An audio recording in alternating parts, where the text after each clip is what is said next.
just going to see if there's direct continuity between the contacts.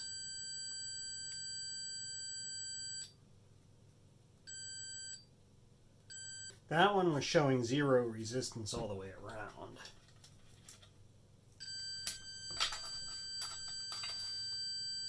This one, I don't know if you can see the meter.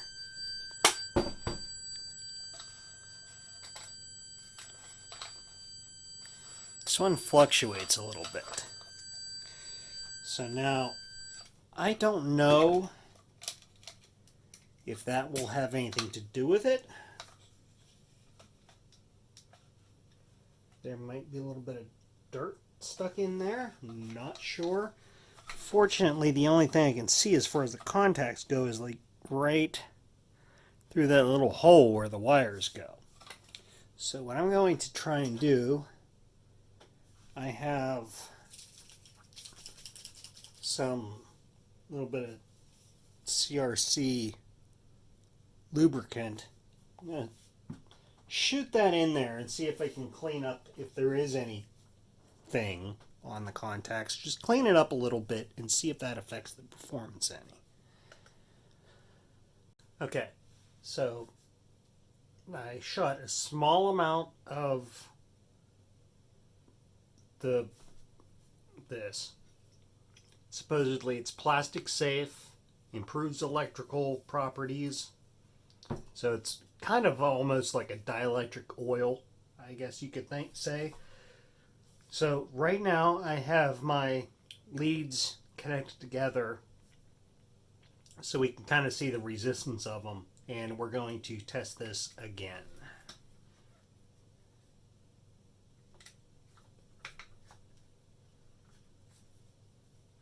And I've got it on the ohm setting this time so we don't have the beeping. So 0.3, 0.2, 0.3.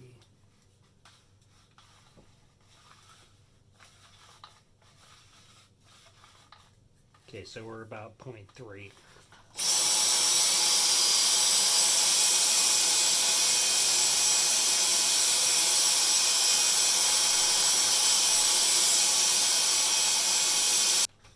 So it's working better. Said the vacuum must detect when there's a higher load on it and causes it to stall. So we've got this one apart. So let's go ahead and take apart the Chinese one and see what the difference is. Why does that one not stop? Is it a smaller motor? Probably. Or just, let's see what's inside it regardless. This one doesn't have a swivel head, it just has a plastic housing to kind of make it look nice, I guess, with the different colored brushes running in it. And this one looks like it just has Phillips screws holding it together. I can only see three. 1, 2, 3. This one also has a little rubber squeegee thing in there. I don't know what the purpose of that would be. You're not going to be sucking water up with this. Well, at least I hope not. What a place to put a screw.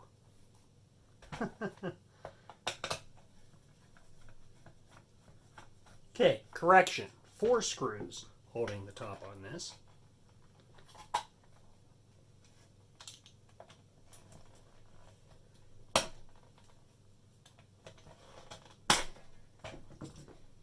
Probably 6. Given that we've got 2 wheels in the front and it looks like there's a screw under each. Okay. So our motor on this one is saying 22.2 volt DC. See how this one reacts with 12 volt.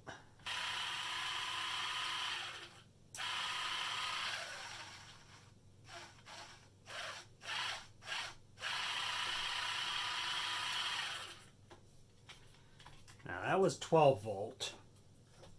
Let's hook it up to our vac. Now this one actually does plug straight into the DC35, so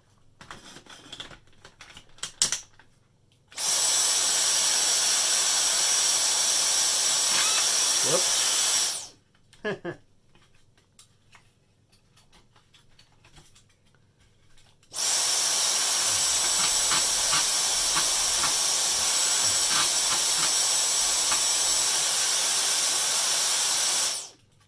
Now that's curious that that one does not stop. My guess is because it's such a smaller motor.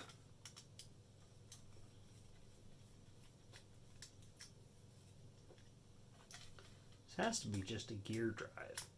I don't see there being any kind of Hall effect sensor or anything on this that when it slows down or stops it's gonna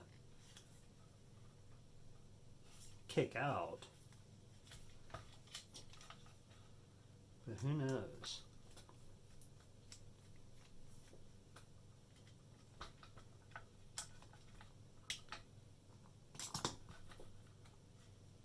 Yeah, just simple gear drive. If we put this motor on here,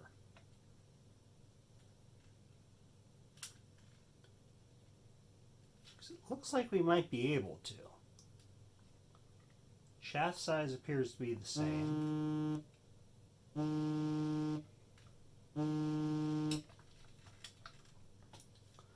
If I can get this gear off of here, we might be able to. Well, it looks like this is proving to be a little bit more difficult than anticipated.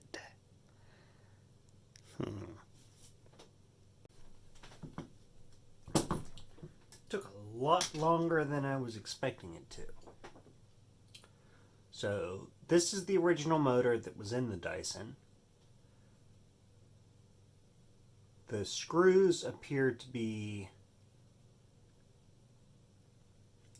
I was going to say they were held in with, oh, okay, that comes off easier than I thought.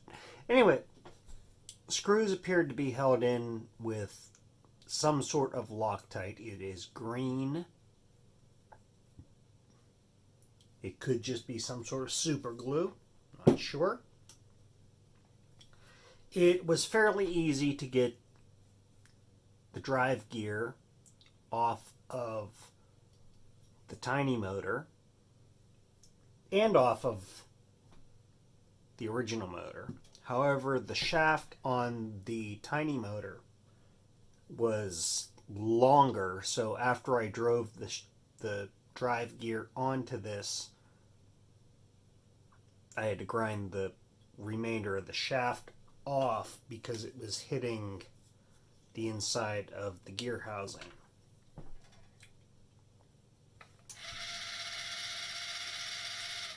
Okay, works. It's going backwards, but it works.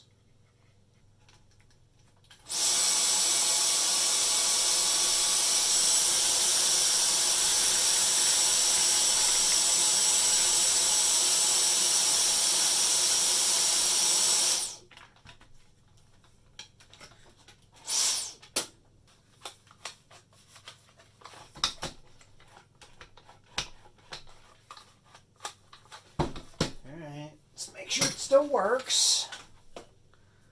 It's definitely a lot quieter because I think it's running a lot slower than the original one was. Again, that motor, this one was well, this whole unit is supposed to run on 16.2 volts, and that little tiny motor supposedly rated for 22 volts.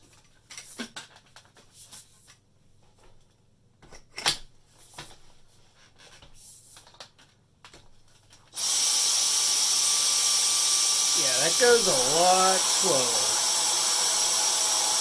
But it doesn't stop, or it restarts when it does stop.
Okay, in all honesty, I'd say it was a fail. But it does work. So, I don't know. It was worth a shot. Thanks for watching.